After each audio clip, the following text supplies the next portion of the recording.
Welcome back, everyone. This is the X Zone, and yes, I am Rob McConnell. We're coming to you from our broadcast center in Hamilton, Ontario, Canada, live and around the world on Starcom Radio Network. If you'd like to send us an email, xzone@xzoneradiotv.com, on all social media sites, X Zone Radio TV.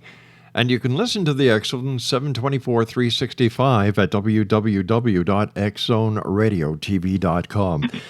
How we do it, it's very simple. We have loaded archives of the show over the past, since 2004, that we are letting you listen to with our compliments. It's that simple.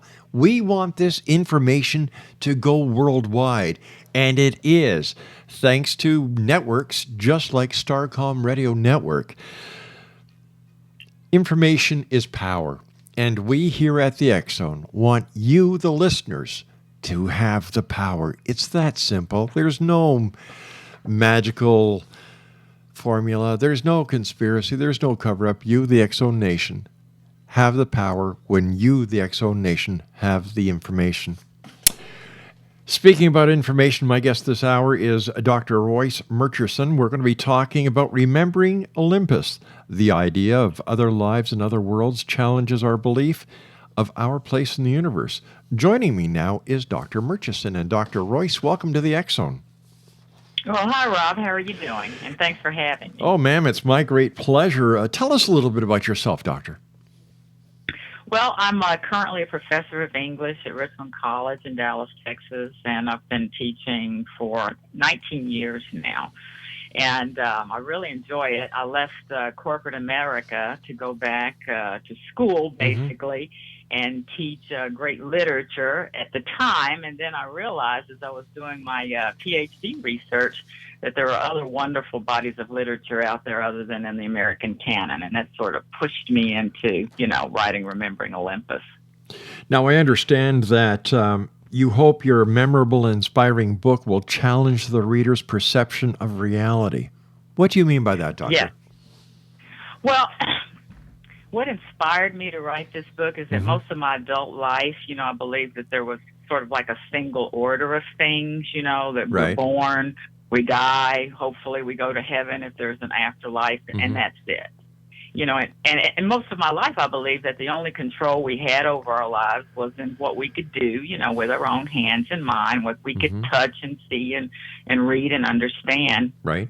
And then I started my PhD, and I decided to do it on a Hindu text called the Bhagavad Gita, which was completely on the other end of the universe with regard to just, the Christianity as we know it.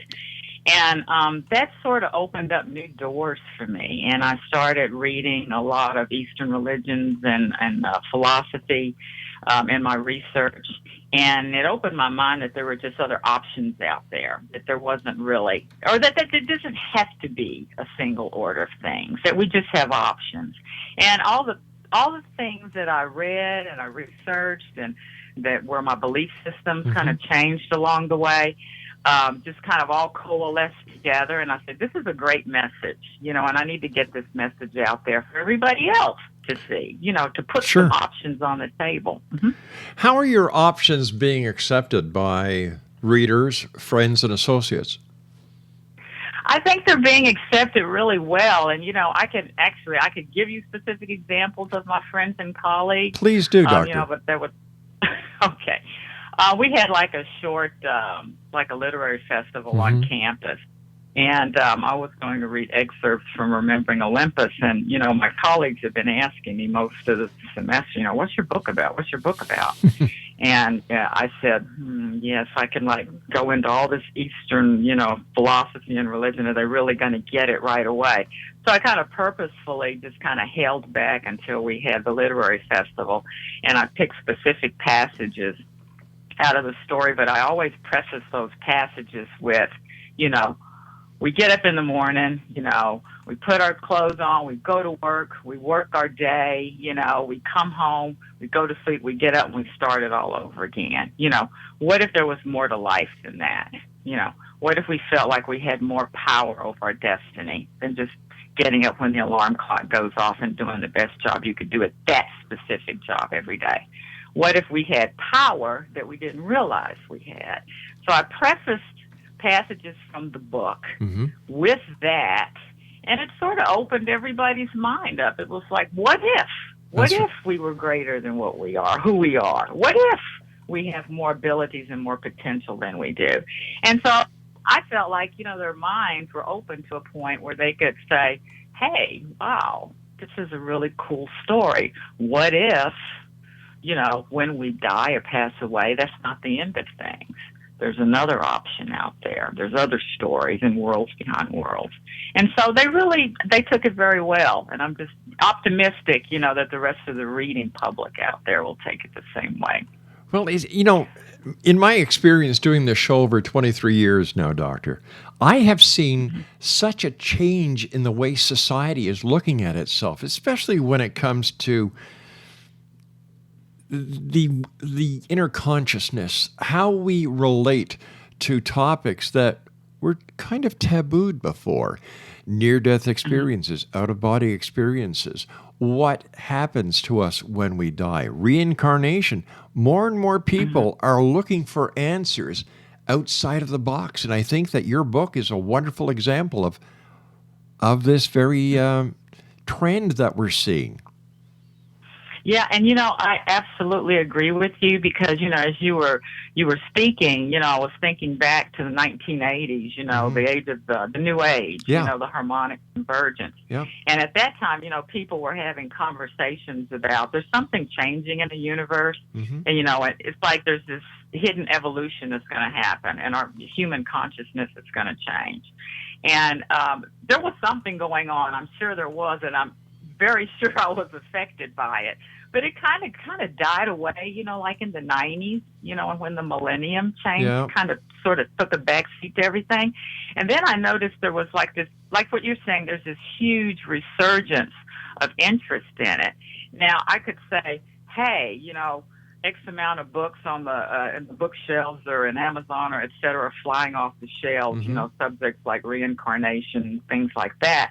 But I'm going to just defer to mass media, and I'm going to defer to the media because the media always does something on demand. They always do everything on demand. That's true. And I noticed, and I'm sure you have, like this explosion in television programming that has to do with all things metaphysical and in film.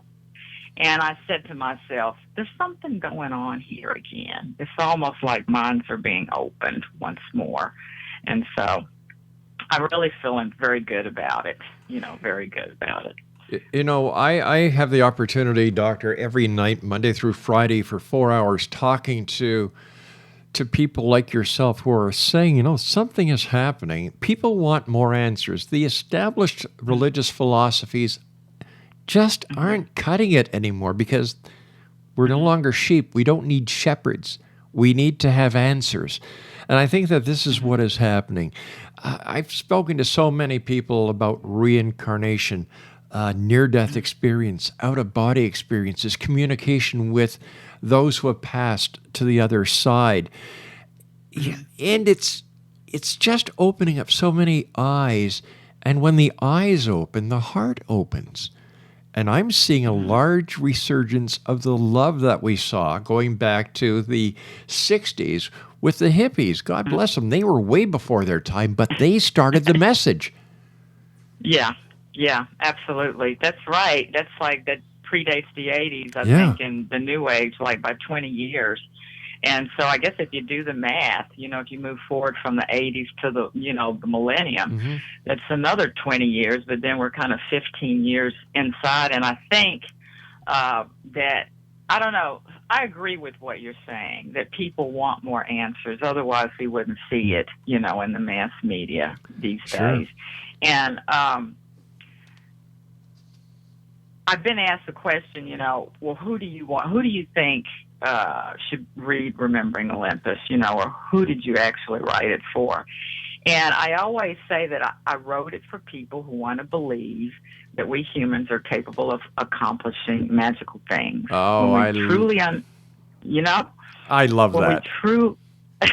Well, when we truly understand ourselves, Mm-hmm. And our potential. And I wrote it for people who wanted to broaden their understanding of the universe, because I wanted to broaden my Sure. understanding of the universe.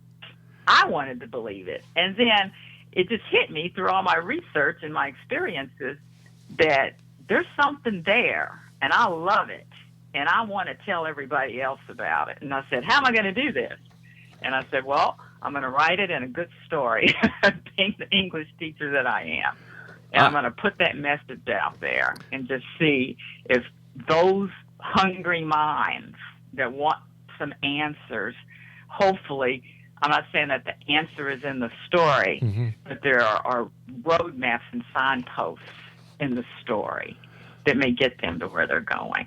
I love this paragraph from the information that you sent us. Prophetic in tone, Remembering Olympus offers a broader understanding of what is behind the curtains we humans do not remember, and in brackets, but wonder about when memories cannot be explained away, and opens our minds to the possibility that maybe we can create our own reality through the power of our mind, introducing endless possibilities for anyone who has ever wondered if this is all there is to life.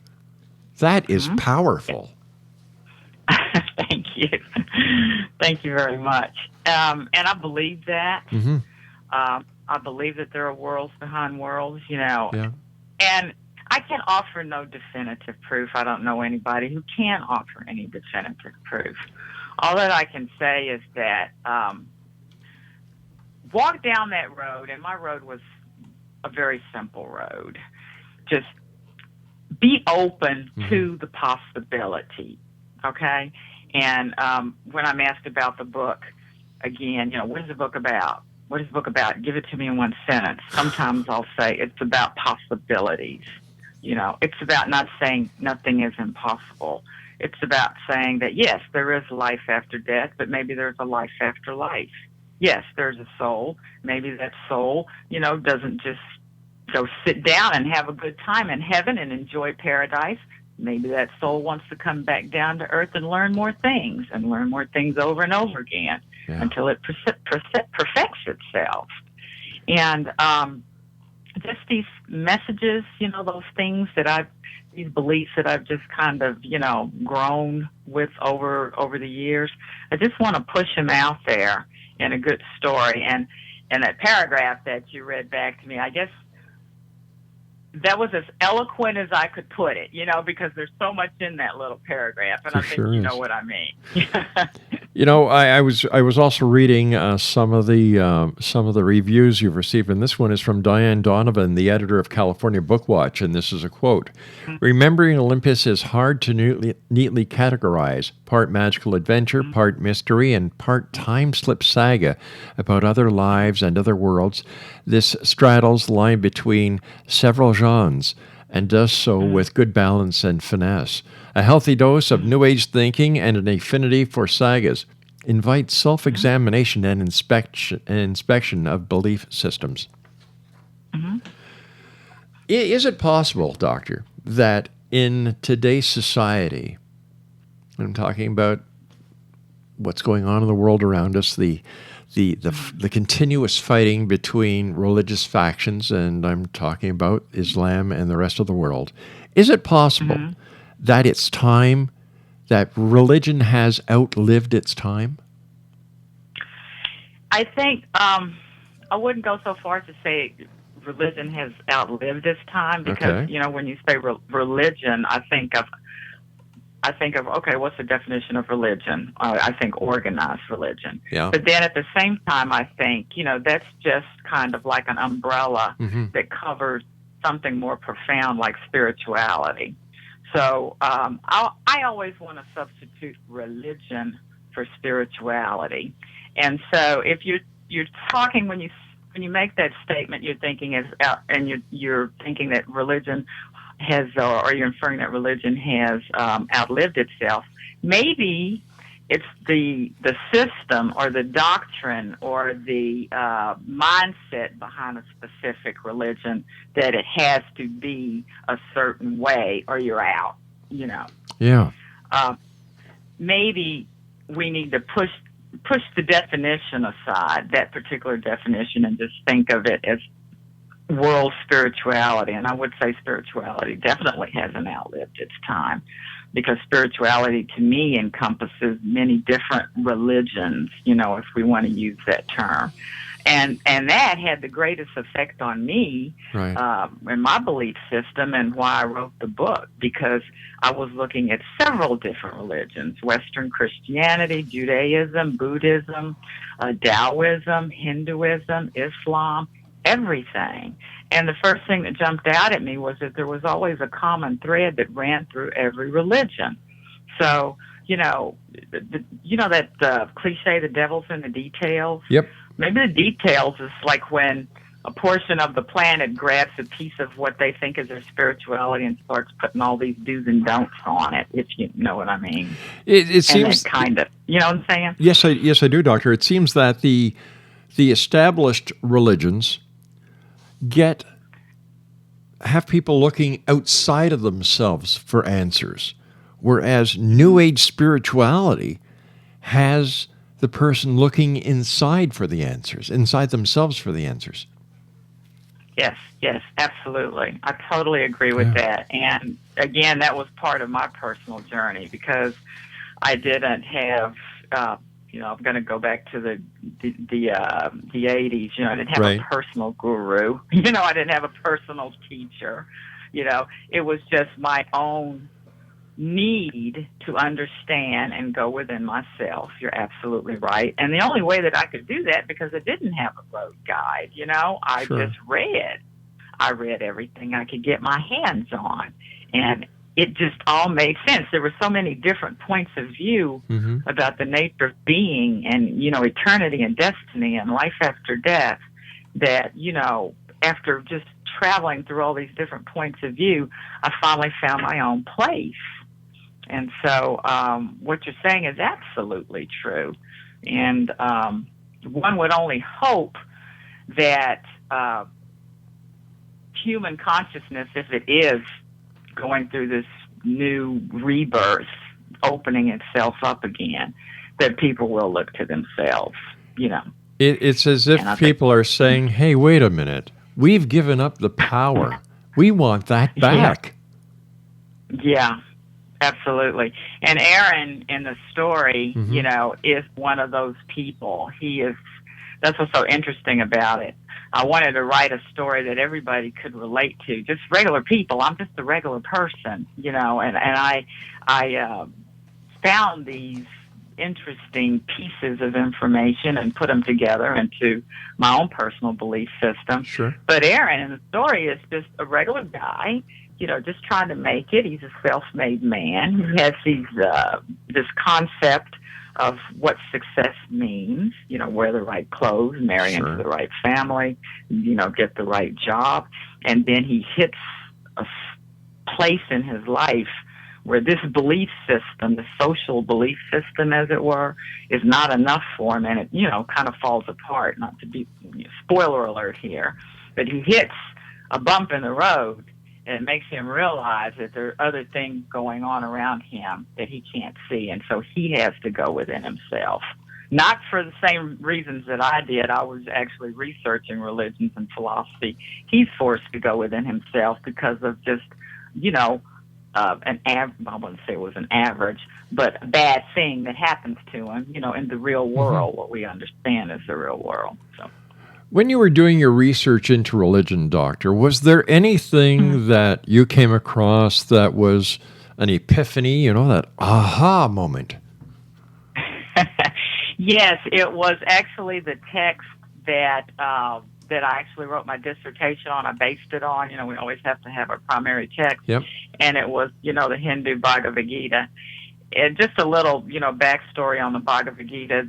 Allegedly, I don't have anything in front of me actually saying that it happened, but Gandhi kept a copy of it at his bedside. And Dr. Martin Luther King also read it and ascribed to it.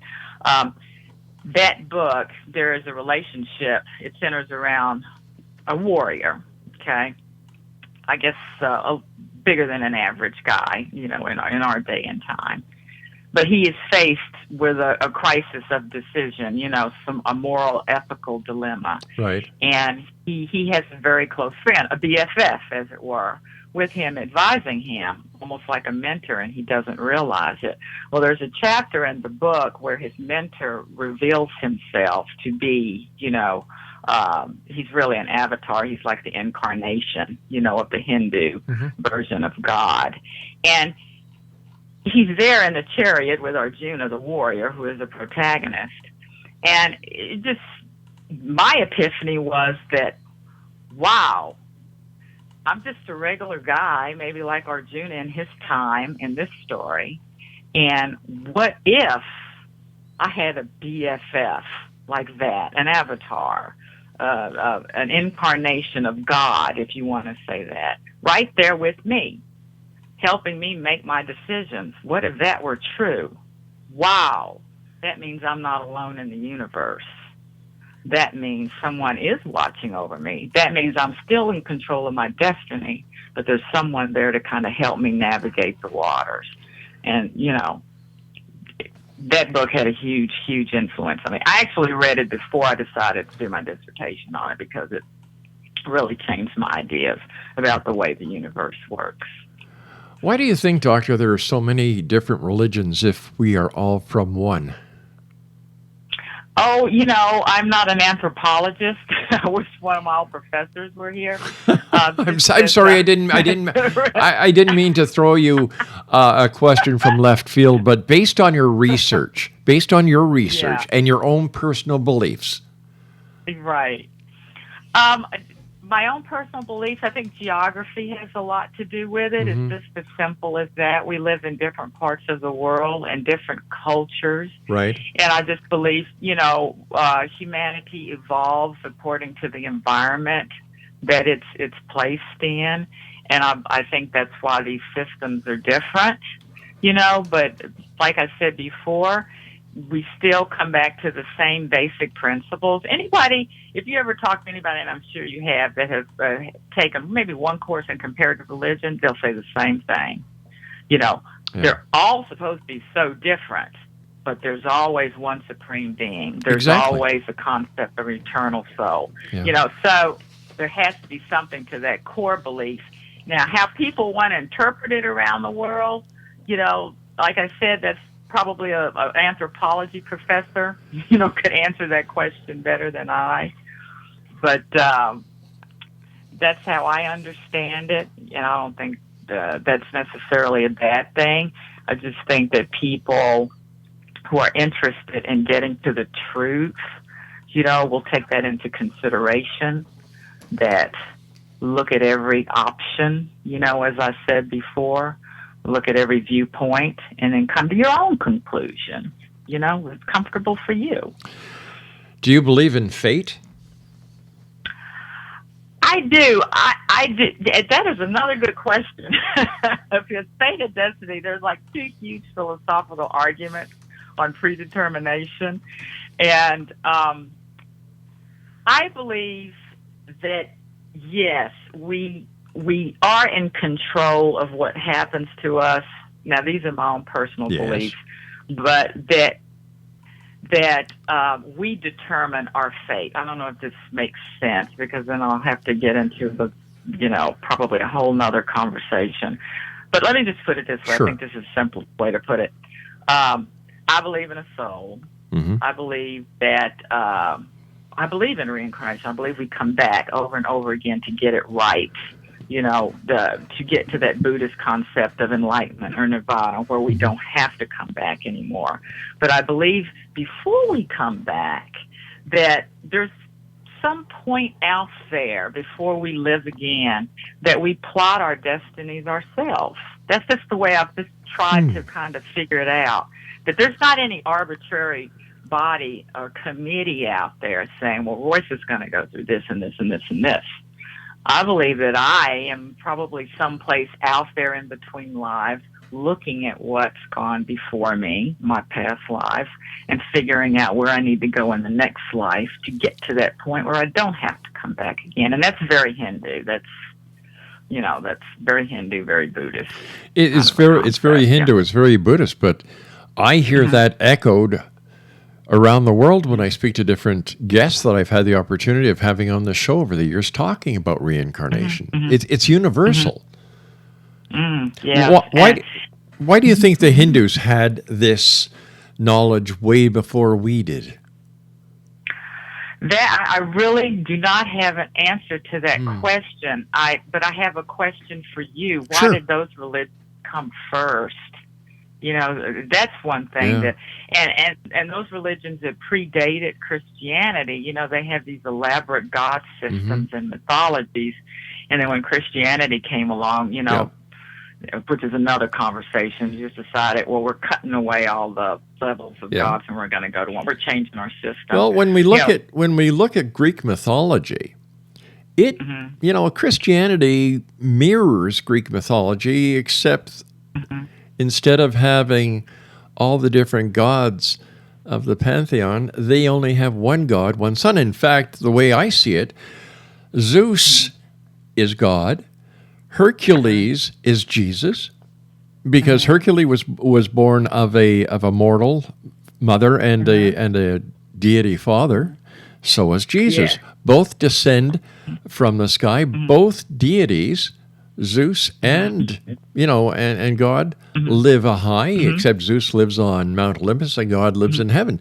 So and then when you look at the religion or the way that King Akhenaten in Egypt brought the one God, the raw God, in, you see so many similarities. It seems that at one time, these myths, these different religions or mythologies just went to the singular instead of the plural. Maybe it was easier to understand. I don't know, but I find it very interesting that all of these ancient religions and philosophies followed each other. Yeah, they do. And you've raised some very good points, because as you were talking about that, I was thinking, when you mentioned Hercules as Zeus' son, and I was thinking, yes, he was a demigod. He was part, which is just, another kind of level of gods. And then you brought up, the Egyptians and how, yes, they finally got around, or that one particular pharaoh got around to the concept of one god. Why it always goes back to one. But even the Hindus, they start with Brahma, which is like Brahman. Let me just change that, which is like the plural of all these other gods and lower tiers below him. But he encompasses all of them. And so I understand your question about why did we get from the one to the many and from the many back to one. Perhaps, and this is just a guess, that people living in those times, those civilizations, needed to explain different things away, different things that was happening in life, and they needed to have a deity to help explain, or they needed a deity to be able to control different parts of life. That's just a guess. Well, on my part. I agree with not you. An anthropologist. I agree with you full-heartedly.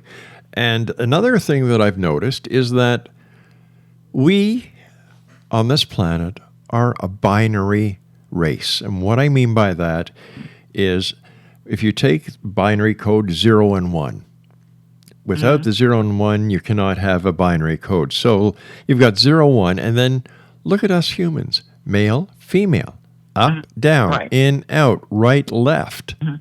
It seems that there is more to this than we have been told. Or is it that we don't have the answers yet? So many people believe in conspiracies, cover-ups, whether it's the government or the Vatican.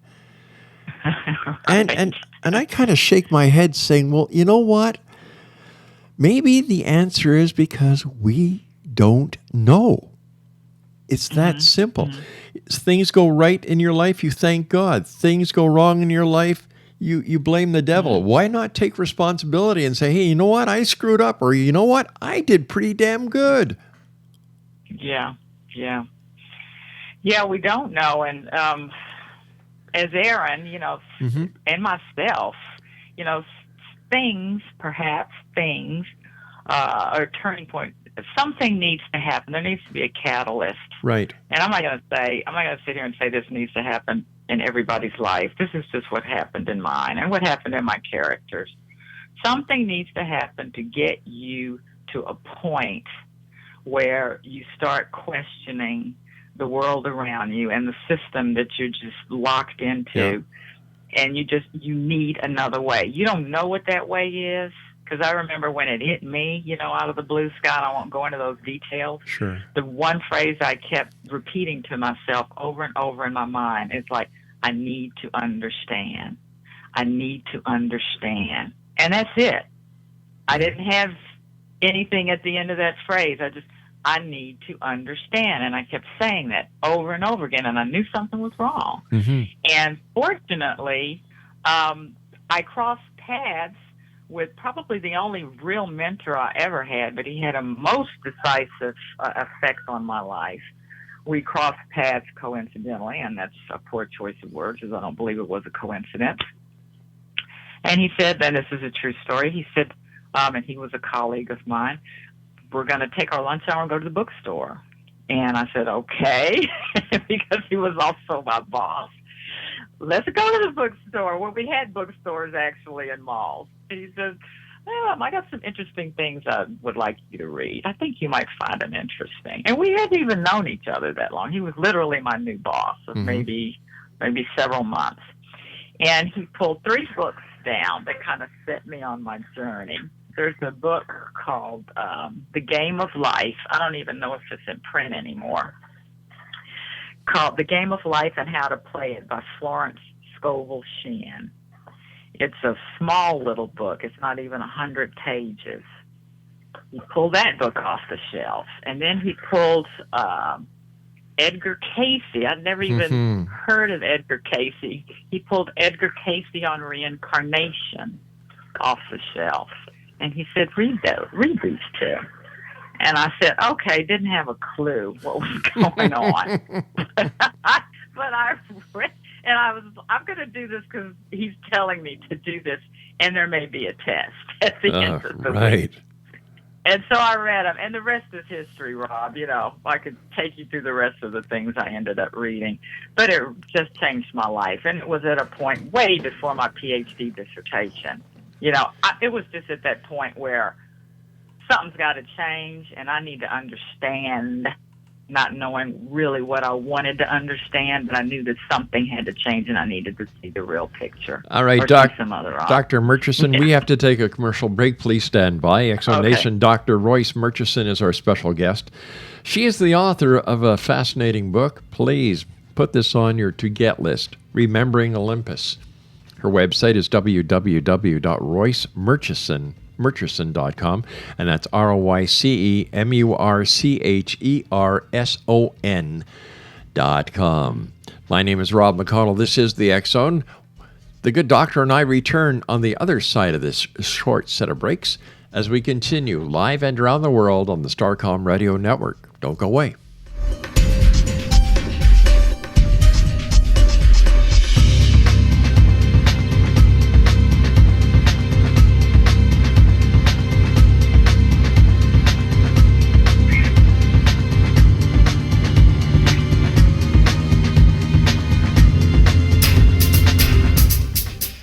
In Victorian England, a famous theologian posed a perplexing riddle. Why are the 2 top personalities in the Bible tagged with the numbers 7 and 11?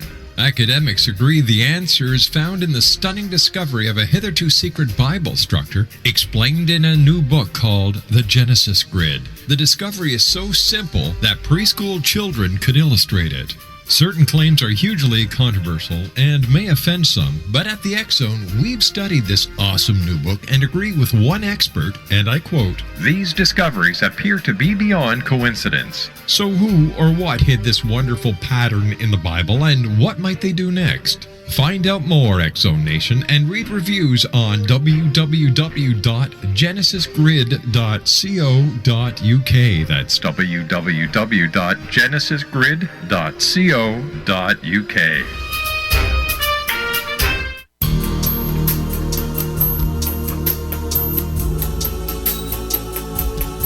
Unwilling to be the government's deadly assassin, gifted psychic Kahara Mitchell went AWOL and ended up buried under rubble in the wake of a great tsunami. she regained consciousness far from Earth on the medical ship of a Daguerreonian intergalactic fleet. Has she been rescued or abducted by aliens? The Chalice of Carrie, Kahira O'Donnell's latest paranormal science fiction romance, is the passionate story of an Earth woman and her destined mates, twin kings from another galaxy. Kahara uses her gifts fighting alongside Lords Rom and Ra in a war that will determine the destiny of galaxies. The Chalice of Carrie by Kahira O'Donnell is now available at KahiraO'Donnell.com or at Amazon.com.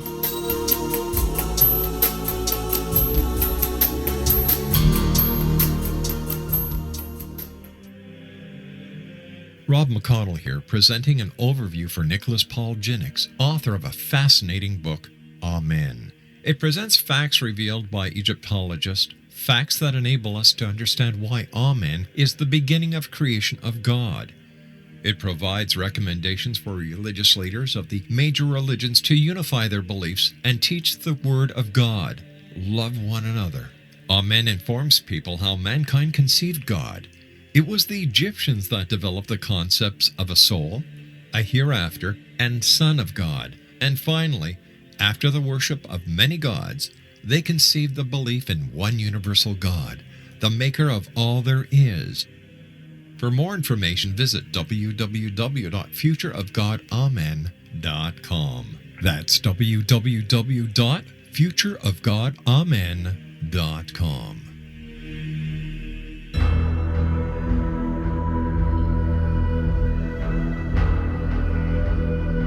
The ability to access the knowledge of the universe is much easier for us to access than we may believe. Brad Johnson, conscious matrix communicator, is one of these unique individuals who is able to access a strong connection to the universal mind. Through his connection, Brad has assisted thousands of clients from all over the world through natural intuitive assistance. The intuitive information received is vast, covering a wide range of subjects. Brad's innate ability includes being able to access one's own universal matrix to help them realize their potential to create a life of profound greatness. One-on-one private sessions with Brad Johnson are available to anyone from around the world. Brad is also a proficiently trained psychic, Akashic Records reader, an online spiritual teacher, founder of his own unique and powerful healing system, Body Regeneration Healing, as well as a professional conscious channeler in communication with his own higher self-consciousness known as Adronis. For more information or to book a service appointment with Brad Johnson, visit his website at www.consciousmatrix.com. That's www.consciousmatrix.com.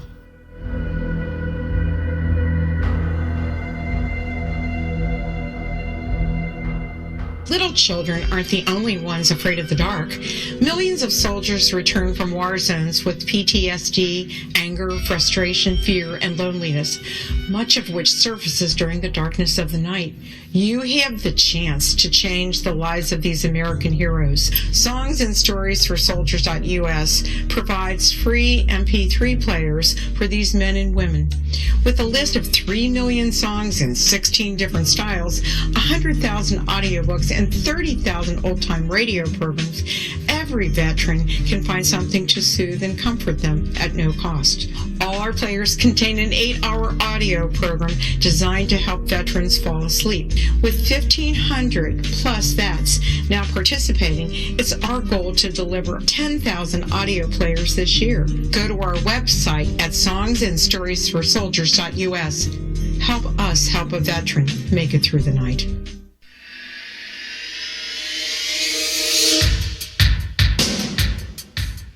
My name is Michael Telstar, Canada's leading mentalist from Toronto, Ontario.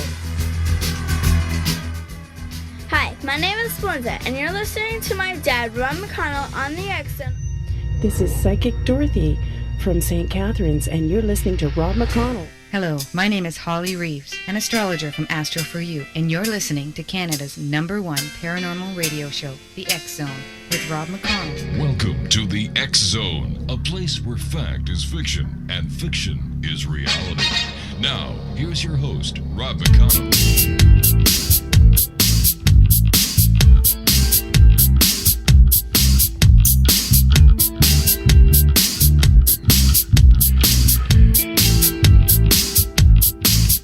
Welcome back, everyone. Dr. Royce Murcherson is our special guest this hour. Her website is www.roycemurcherson.com. The name of her new book is entitled Remembering Olympus. How hard was it for you, Doctor, to complete your book? How did it start? Did you start at the end and go backwards, or did you, when you're planning your book, I mean, not the actual writing of the book, but, you know, and what, in your opinion, was the hardest part for you? The hardest part was just pulling, several different genres together, which that was one of the points Diane Donovan made, genre, you have mystery, you have romance, you have adventure. And most books are just confined to one of those: mystery, romance, spirituality, philosophy. Sure. And so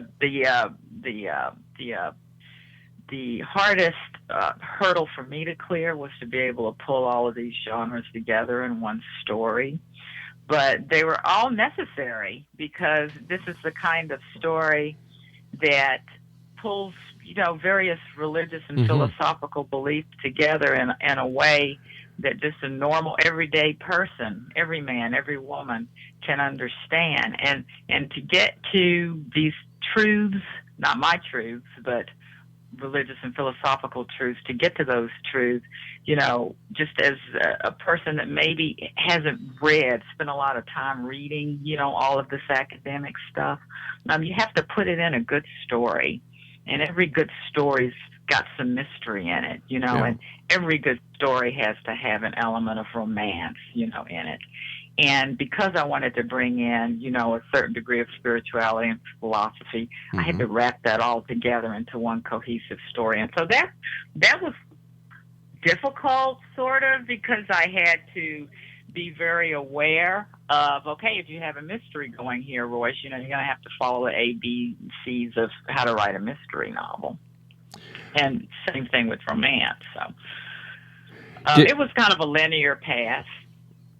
Did you at any time have writer's block? And if so, how did you overcome it? I did not have writer's block. This was a story I really didn't. It was something that was pushing its way out. And honestly, I sat down, and some writers, do these elaborate outlines, and they have these giant marker boards and little Post-its everywhere. I just did a simple, and I still do that. I'm working on another project now. Simple little bullet point outline, just a little roadmap from A to Z. This is where I'm going to go, and this is what I want to talk about. And I just sat down and I followed my little bullet points, and the story just came out. It just literally just poured out of me. And I never, ever was at a point where I had to stop and figure out where I was going. I always knew where I was going. So this may be rare, a one-time event. I don't know, but that's the answer to your question. What I've noticed over the years, Dr. Royce, is that when an author writes a fiction story, they're actually trying to get the reader to understand the message behind the fiction, that the fiction is based on fact, but in order to get the reader to better understand and have a better read, they include the romance. They include the different elements that you've done in your book. So what is your basic message behind the message? Or let me just, use phraseology from your own information. What is the message behind the curtain? The message behind the curtain is that remembering Olympus is about being greater than we believe we are. And when we finally figure it out, the road we take is going to be just, fraught with choices that are going to be supremely important in how you spiritually evolve. And so I could also say that Remembering Olympus is about transcending, because when you're walking along that road, and you'll notice that when you're reading the book, because that's the way the story kind of unfolds, you start to see that the choices that we make when we find out that we are perhaps greater beings than we are have everything to do with how we're going to end up at the end of that road. And it's not always a good thing, you know? Sometimes it's a bad thing.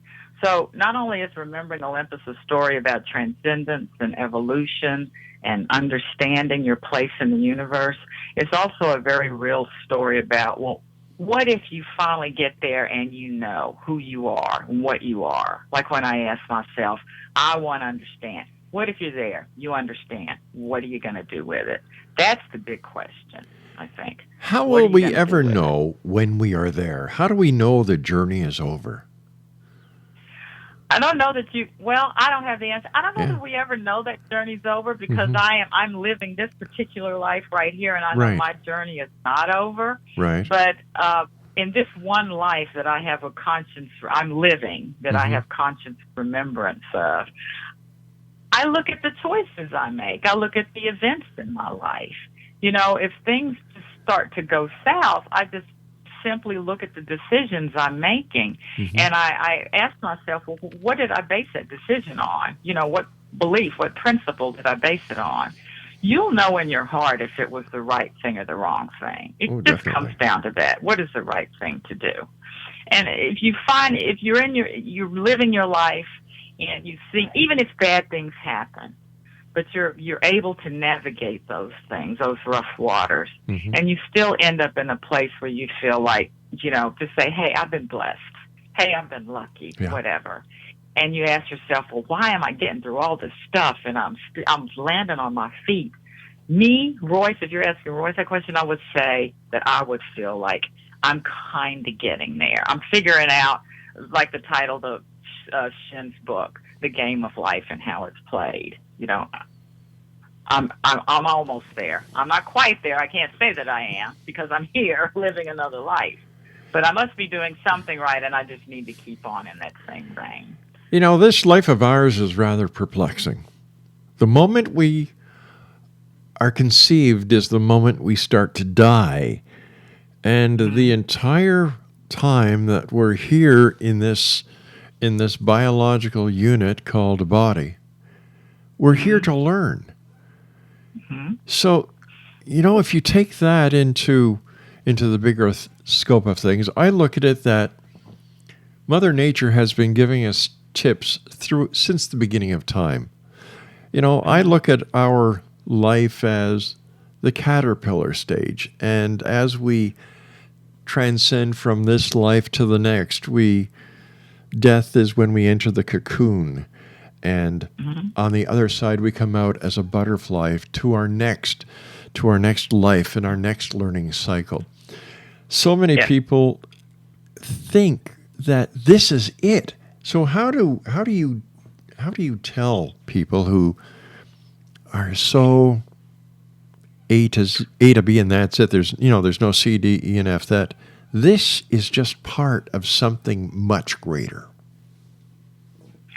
Well, you can, if you're a part of the clergy, you know, you're in a pulpit, and you just tell your congregation, this is the way it is, and they either follow or they don't follow.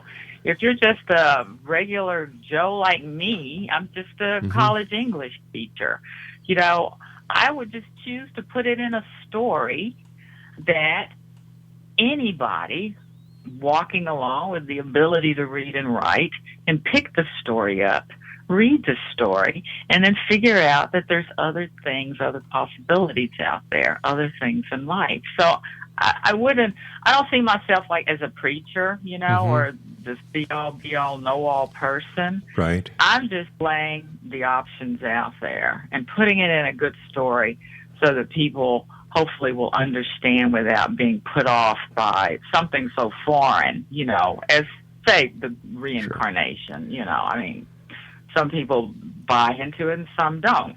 Just depends on how you were brought up. Some people buy into the idea that, you know, there are worlds behind worlds and parallel universes and other things like in the book. Yeah. Yeah, I mean, and we have Einstein to help us along there. That's right. You know? You know, But, our time is nearly up, Dr. Royce. First of all, I want to Okay. thank you ever so much for joining us. It has been a great pleasure and delight talking to you. I would like to wish you great success with Remembering Olympus, but I don't think you need it, because I think that the way that you have structured your book and the way that I've had the opportunity of talking to you, your book is going to be a great success. What is the final message that you would like to leave the members of the X-Zone Nation around the world tonight with? I just want everybody to ask yourself the same question that I asked myself. What do I need to understand? Mm-hmm. What do I need to understand to change my life? How do I need to open my mind? What is it that needs to happen for me to see that there's more to me than meets the eye? And if you ask yourself those questions and you look at yourself as more than just a flesh and blood human being, then you'll get to the answers. So that's what I'd like to leave your listeners with, that particular thought. The answers are there. You just have to ask the questions, right? Just have to ask questions. Absolutely. Dr. Royce, thank you very much for joining us. A great pleasure, ma'am, and continued success.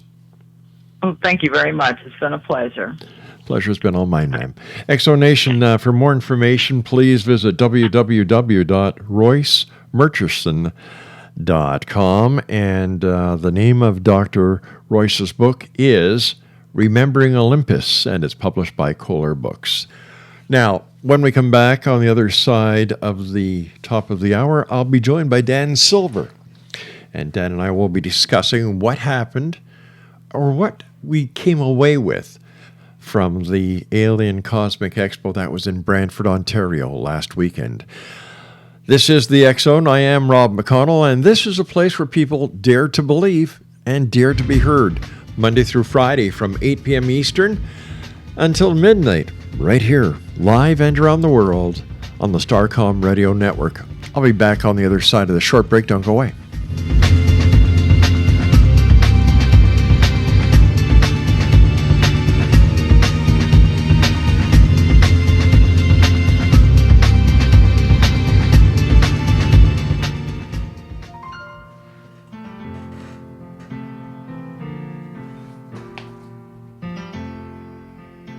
In the world today, most people want what is called the American dream.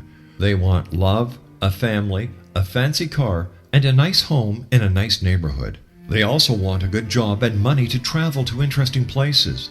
Life is great because they have the American dream.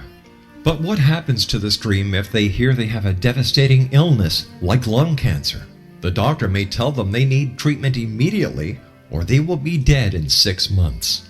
He tells them you need surgery and then you need chemotherapy to get better. When they get home, they think of many unanswered questions. They ask themselves, will I survive when so many of my friends with cancer have died? How will I deal with the pain, hair loss, nausea and vomiting, sore mouth and other side effects of chemotherapy and pain of surgery? Will I be able to keep on working? What will happen to my family? Then they look at the internet and wonder, is there a better way to deal with lung cancer and return to my American dream? Carl Helvey can tell you yes, there is a better way. Carl Helvey is a registered nurse with a doctorate in public health and a 38-year lung cancer survivor. Carl was given 6 months to live when diagnosed, and he refused chemotherapy and surgery. Carl used alternative interventions. Those not only helped him overcome lung cancer, but also to remain cancer-free and healthy for over the past 36 years since recovery. In his book, You Can Beat Cancer Using Alternative Integrative Interventions, Dr. Helvey will tell you his story of using all-natural treatments for lung cancer and continuing to work during his treatment. Free of pain and discomfort, Carl will also share how he remained cancer and disease-free since then without chronic illnesses or prescribed medications. His story is supplemented with chapters by Dr. Bernie Siegel, Dr. Francesco Contreras, and Dr. James Forsyth, alternative integrative physicians, and Dr. Kim Dalzell and Tanya Harder-Pierce, health professionals. All have successfully helped others overcome cancer. Research presented by the alternative physicians on their treatments for lung cancer demonstrate a significantly higher long-term survival rate for lung cancer clients than those obtained by conventional doctors. In addition, their clients were free of or had reduced side effects. You Can Beat Lung Cancer Using Alternative Integrative Interventions by Dr. Carl Helvey is now available at all major book outlets and at www.beatlungcancer.net. That's www.beatlungcancer.net. This information may help you return to the American dream.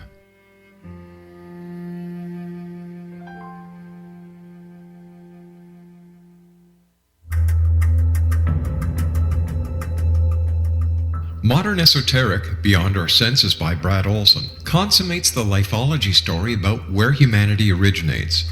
It is the lost continents, the primitive wisdom, the mythos of creation, and the rethinking of ancient history as we are taught in academia. There is much more to the story than what we have been told. As this is the first book in the Esoteric series, Modern Esoteric starts at the beginning of time and accelerates up to this modern age. Future Esoteric is book 2 in the series and takes a forward-looking position ahead of today with an open and honest examination of the ET issue and various unexplained phenomena. To discover the writings of author Brad Olson, visit www.bradolson.com. That's www.bradolson.com.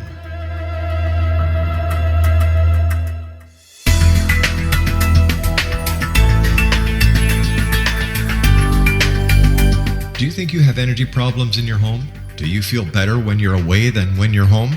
Joey Korn is a global leader in the world of dowsing who specializes in personal energy clearing and space clearing. He can help you create an ideal energy environment in your home no matter where you live in the world. Learn about his remote spiritual house cleaning services and much more at www.dowsers.com. You can get Joey's book, Dowsing, A Path to Enlightenment, as well as other dowsing books and tools, Kabbalah books, and Walter Russell books. Joey's work is really amazing. Go to dowsers.com right now. That's DOWSERS.com or call 1-877-DOWSING. That's 1-877-369-7464.